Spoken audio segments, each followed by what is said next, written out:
Ladies and gentlemen, good evening and thanks for joining us for another edition of the 6 p.m. English news over the Republican television. Let's begin right away with our headlines. Almost all the churches in the political capital Yaoundé are set for the Christmas feast and are anxiously waiting for the 25th of December. As it is often said, cleanliness is next to godliness. Christians have taken it upon themselves to keep their churches and the surrounding clean and ready for the great celebration.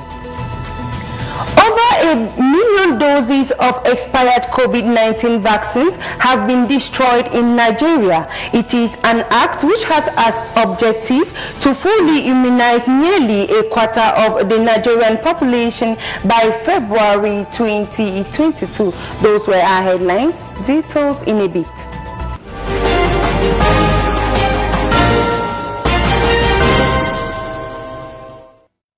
You're welcome back.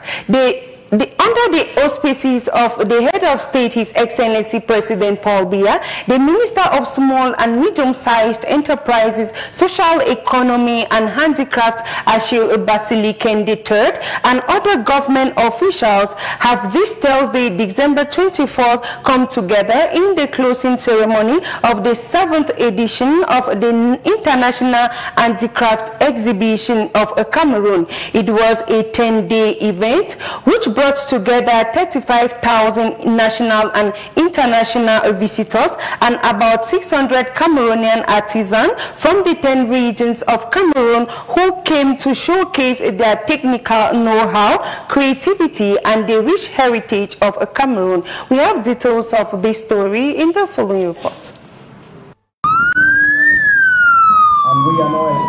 The 7th edition of the International Handicraft Exhibition of Cameroon has closed this day at the Yaoundé National Museum. The event, which was launched on the 15th of December 2021 by the Ministry of Small and Medium-Sized Enterprises under the theme Revitalization of the Marketing System of Handicraft Products and Conquest of Foreign Markets, brought together 53,000 national and international visitors and about 600 Cameroonian artisans who came from the 10 regions of Cameroon to showcase not only their technical know-how but equally their creativity and the rich heritage of Cameroon. Looking at some of the handicraft realizations at the museum, one can say Cameroon is blessed indeed. Some participants are even amazed by the craft works of others. The SIAC have been interesting, though without some difficulties, because as somebody who came with crafters from the region, 40 craftsmen who won the regional exhibition to represent the region for this event. The SIAC is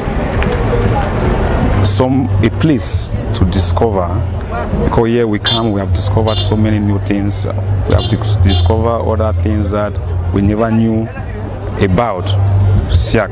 Yes, I'm going back as a happy person, knowing fully well that we have some crafters who have won, and that gives us the joy from the region. The 7th edition, according to some participants, was great, and they are calling on the government to continue supporting Cameroonian artisans. This edition is very, very nice, very, very important. Why? Because Senegal was our special invitee. They have won prizes, and what they have brought to exhibit in this SIAC was very, very interesting, well prepared. So I see that all what I've seen, especially in our sector, packaging, I've seen what the Cameroonians are doing. It is very, very interesting. And I say that if the government can put more effort to encourage craftsmen, I think the next edition will be more than this one that you have seen here. The closing ceremony could not be perfect without distinguishing the handwork of some artisans with awards. I did the African print umbrellas, the table mats with the African symbols, which is leather.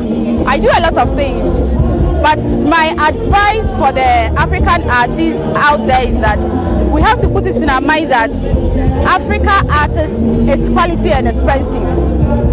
I realize that people come to my stand and they say my things are expensive. Yes, I agree. I want to compete with Louis Vuitton, Gucci, because they steal the design from Africa and they sell it expensive and we buy. Present at the closing ceremony were top government officials and other dignitaries who came to discover the craft work of these artisans and to encourage them to continue in portraying the rich cultural heritage that Cameroon disposes to the world at large. As you heard in one of our lead stories, ahead of the Christmas feast observed by Christians every December 25th, most churches in Yaoundé are set and are anxiously waiting for the day itself. Our reporter Diane Ninkam visited the Immaculate Conception Parish of the Blessed Virgin Mary in Yaoundé this Thursday, December 23rd, and now gives us the feedback. Her report. The clock is ticking and days are dying down to hours, announcing the feast of Christmas observed annually by Christians every 25th December. Ahead of the feast, therefore, preparations are being intensified at all levels, notably in churches where Christians are expected to start the day. Visiting the Immaculate Conception Parish of the Blessed Virgin Mary of the Brigaderie here in Yaoundé, decorations ahead of the feast are already obvious in the church, the Christmas tree already well decorated, while the spiritual aspect had long begun on Tuesday. The Feast of Christmas is being prepared in all parishes, both physically and spiritually. On the spiritual aspect, we have conversions since Tuesday, and Christians come to prepare spiritually and purify their heart. We equally have material preparations, that is, preparations linked to the ceremony, Christmas tree, mass servants, priests, and we think we will all be ready to receive the Son of God in joy. Typical of Christmas celebrations in Catholic churches are the administration of the sacraments of baptism and First Holy Communion, and this year is not going to be an exception. On the day itself, the pastoral organization of a parish wants us to have only baptism of babies who are less than 7 years old. We have preparations mainly with their parents, godfathers, and godmothers. For communion, we have forwarded to the end of the school year, since most students who go for communion are mostly of school-going age, and generally communion is being done at the end of the year. At the level of the churches, particularly the Immaculate Conception Parish of the Blessed Virgin Mary here in Yaoundé, all is almost ready, and the arrival of the baby Jesus is highly awaited come Saturday, December 25th, 2021. The 13th edition of the Mini Agro-Pastoral Show for the Central Region has been launched with about 200 stands for the exhibition of all types of agricultural products by farmers from the 10 divisions of the Central Region. The ceremony, which was crowned by a donation of farming materials to those who had worked hard within the year, was a call for consumers and farmers to make life easy for one another. Ruth Fanyon was present. Her report.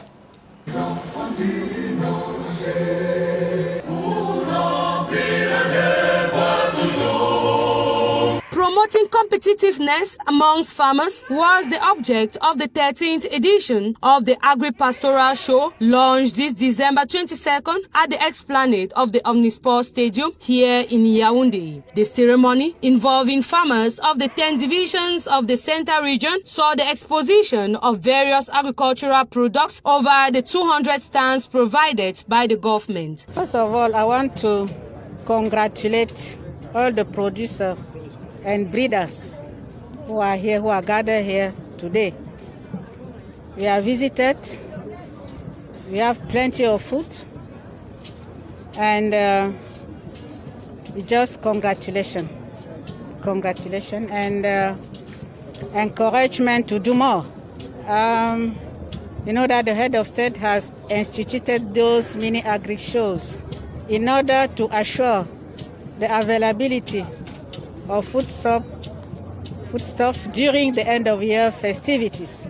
And it is done, you have seen, at an affordable price, farm gate price. And the message is that they must produce more, both in quantity and in quality. Despite the challenges faced by the agricultural sector in Cameroon, the minister delegate to the Ministry of Agriculture and Rural Development, Clementine Ananga Messina, advised the participants not to relent their efforts on the good farm techniques they have been using. There are many challenges. The first one being the COVID-19, as you know. One of the consequences is the inflation rate. It is global, but in particular in Cameroon, they have a key role in lowering that inflation rate. The other challenge is that of AFCON. The other message is that they must continue to produce so that those who are coming will go back with a good impression that Cameroon is the basket of Central Africa. The efforts of hardworking farmers was not pushed to the side as they received prizes of excellence. Proud to present you Kingfish, Cameroon. We are a kind of enterprise who is working on fish in Cameroon. We are a group of 4 persons who build this company. So we are very proud to receive the second prize today, and we thank all the administration and the government to help us to improve ourselves and to make sure that in Cameroon we can produce also fish, and we can help our population to have fish at a lesser price but with a good quality. So that's only what I can say, and we are very proud to be here today. However, farmers have been told to keep producing both in quality and quantity. Member states of the African sub-region have organized a 3-day workshop to share ideas and bring out resolutions on how to end the illegal trafficking and exportation of raw diamond. The workshop was presided over by the Minister of Mines, Industry and Technological Development, Dodo Ndoke. Ann Umeko was present. Her report. 6 African countries, including Cameroon, are experiencing a slow pace of economic boom as a large part of diamond is smuggled out of these countries. To combat and end this illegal practice, a workshop takes place in Yaoundé, December 22nd for positive dispositions and end smuggling of diamond. Cameroon has taken its dispositions, and last week we were in the east to make sure that we have an inventory of all those involved in diamond mining.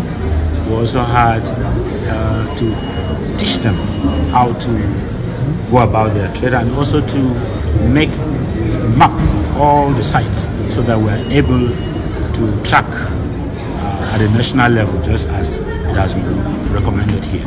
For this to be achieved, law enforcement agencies from 6 African countries are involved in this fight. We have worked hard with all law enforcement agencies of our 6 countries, because it's a regional cooperation comprising of 6 countries, which are Gabon, Cameroon, Central African Republic, DRC, and Angola. To concretize ideas and decisions taken, major documents have been signed to combat this negative situation that affects the physical regime and industries. What we have decided, we got a lot of recommendations, many priorities, but mainly we've been talking about ways to collaborate among all different agencies to put our ends together so that we can work together, track these border issues, track this smuggling, so that we can make the most benefit of our own resources. The workshop is a continuation of a meeting that took place in the East region to teach Cameroonians on how to go about trade and track smugglers at the national level. If these diamonds are taken away and developed in other countries, the population remains jobless and poor because most of these jobs and benefits happen in the secondary and tertiary sectors. Theft, harassment and accidents are so common during this festive period. In order to curb the situation, some road safety activities have been launched to sensitize the population on the need to be careful. An example is the Association of Bike Riders in the Yaoundé 2 municipality, who have tried to identify themselves in the sensitization process. We have details of this story with Ruth Fanyo. Due to the increase in road traffic and harassments in roundabouts and travel agencies during this festive period, several road prevention and safety activities have been launched. In the Yaoundé 2 municipality, the Bankolo Association of Bike Riders have decided to make themselves identified through their uniforms, though it seems not working as intended. Some 2 years ago, we had a lot of harassment and theft here in the Bankolo neighborhood. We were asked to find ways to identify the culprits. So we met the syndicate of bike riders and they accepted to provide uniforms for us. We immediately started using the uniforms, but unfortunately only guys from Bankolo did identify themselves. As such, cases of aggressions were still recorded. Instead, for the president of the association to be the one to give out or sell aprons, some bike riders go behind selling them. Normally, it is the president who is responsible for identifying each bike rider. This is the document that has been signed by the syndicate. I am the only president of this association, and as such, each rider needs to see me in order to be identified. But we discovered that bike riders have started selling uniforms behind our back, which is not a good thing. However, transport stakeholders are out to sensitize the population on the need to be very careful as far as transportation this season is concerned, because one never knows. Ladies and gentlemen, if you're just joining us, you're watching the 6 p.m. English news over Camdis television. Let's now talk sport, where as preparations intensify for the 2021 Africa Cup of Nations to run from January 9th to February 6th, 2022, the governor of the Central region, who doubles as the president of the Yaoundé site, Nasseri Paul Biya, has supervised a military intervention simulation exercise at the Mfadena Ominsport Stadium. The exercise was carried out on Wednesday, December 22nd, 2021. Isaac Ngankum gives us the importance of the exercise. His report. The Joint Military Police and Gendarmerie Intervention Simulation Exercise at the Mfandena Omnisport Stadium this Wednesday, 22nd December 2021, was aimed at reassuring the national and international community ahead of the 2021 Africa Cup of Nations. To say that this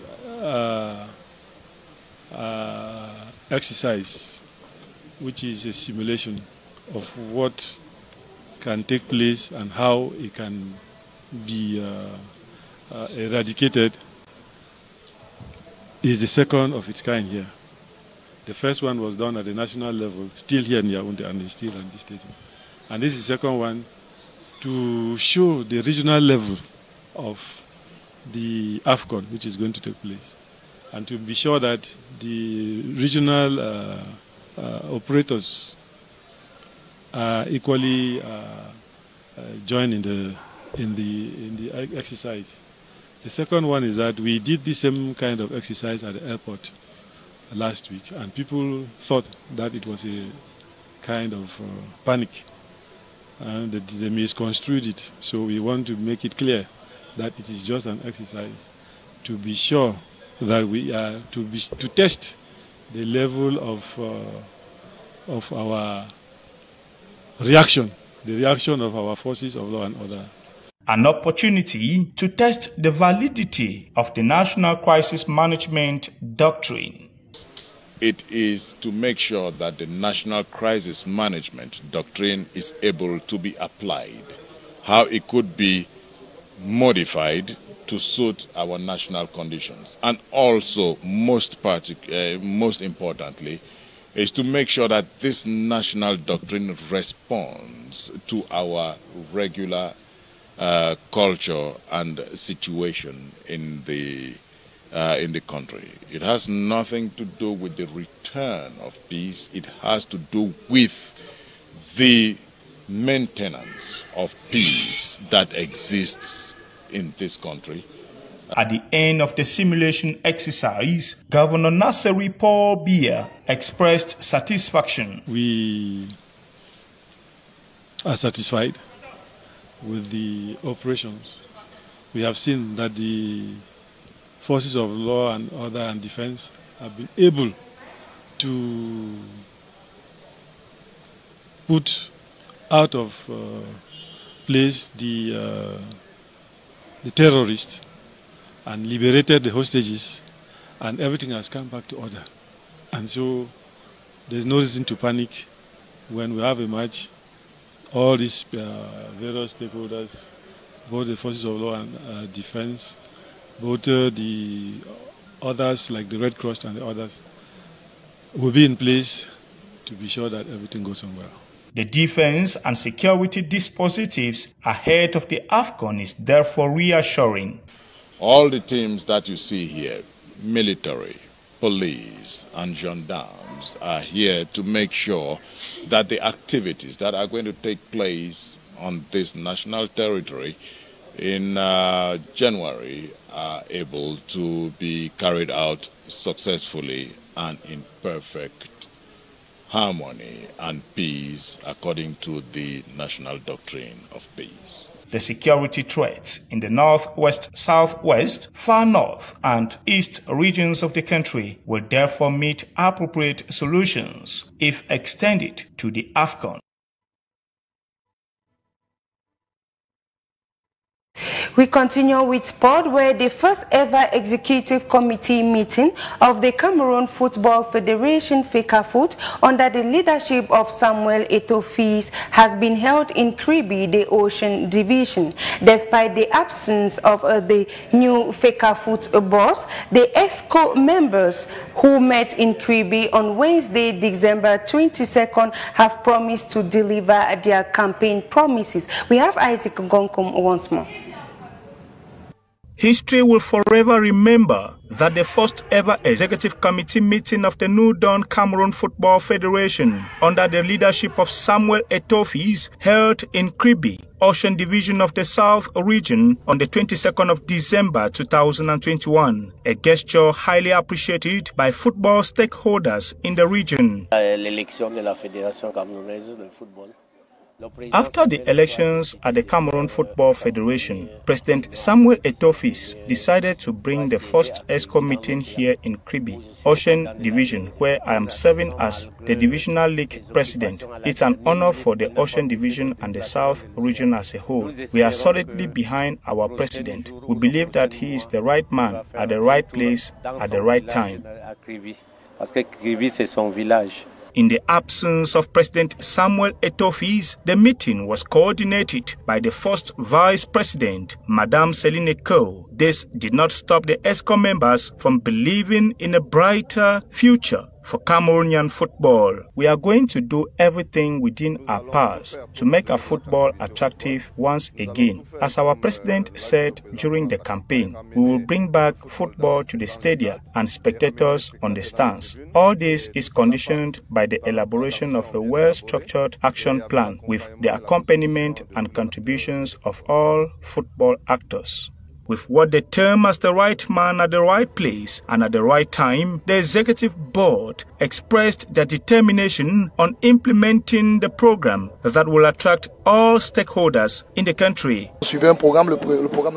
We have listened to the program of our president. I think this first ESCO meeting has given us the impetus to start activating the different articulations of our program. It's a feeling of satisfaction because we now have somebody who knows the challenges of football in our country and he's going to fix them. I'm really confident. The resolutions of Wednesday's ESCO meeting in Crise are still highly expected as Samuel Etofi's is busy fighting to preserve Cameroon's hosting right of the 2021 Africa Cup of Nations. Expectations and speculations are high. And onto our foreign page, Nigeria has destroyed 1 million doses of expired COVID-19 vaccines and aims to fully immunize nearly a quarter of its population by February 2022. Meanwhile, Morocco and Israel have celebrated 1 year of diplomatic dialogue. We have this story and more with Ruth Fonya. In Nigeria, nearly 1 million expired AstraZeneca vaccines have been destroyed. The doses of the COVID-19 vaccine had a short shelf life and came from donations. After announcing this loss of stock, the authorities explained that they no longer accept donations with close expiration. Faisal Shueb, head of National Healthcare Development Agency Nigeria's primary, said they had no choice but to accept these short shelf life vaccines because they want to protect their citizens against COVID-19, adding that though they have accepted these vaccines, they are aware that there are a lot of other challenges to be faced in getting these vaccines injected to Nigerians. Vaccination is progressing rapidly in the country. Nigeria aims to fully immunize nearly a quarter of its population by February 2022. Morocco, Israel and the United States soberly celebrated this Wednesday the first anniversary of the resumption of diplomatic relations between the Kingdom of Morocco and the Hebrew state under the sponsorship of Washington, welcoming a positive step towards in the region. During a brief video conference, the COVID-19 pandemic requires the three heads of diplomacy, Nasser Bourita, Yair Lapid and Anthony Blinken, welcome a partnership which aims to establish a lasting peace in the Middle East. This normalization is part of the Abrahamic Accords which saw several Arab countries normalize their relations with Israel under the administration of former U.S. President Donald Trump. An ally of Moscow, Algiers, in August broke off its relation with Rabat due to hostile actions by the kingdom against a backdrop of regional rivalry and quarrel over the question of Western Sahara, which has for decades pitted Morocco against the separatists. Ladies and gentlemen, it is with the news out of the country that takes us to the end of our 6 p.m. English news. But before we leave you, a recap of our bullet points. Almost all the churches in the political capital Yaoundé are set for the Christmas feast and are anxiously waiting for the 25th of December. As it is often said, cleanliness is next to godliness. Christians have taken it upon themselves to keep their churches and the surrounding clean and ready for the great celebration. Over 1 million doses of expired COVID-19 vaccines have been destroyed in Nigeria. It is an act which has an objective to fully immunize nearly a quarter of the Nigerian population by February 2022. Desiree Trésor Bonnet will be with you when it's exactly 8 p.m. for news in the French language. But until then, do stay tuned in the company of interesting programs over the Republican television. Thanks for watching.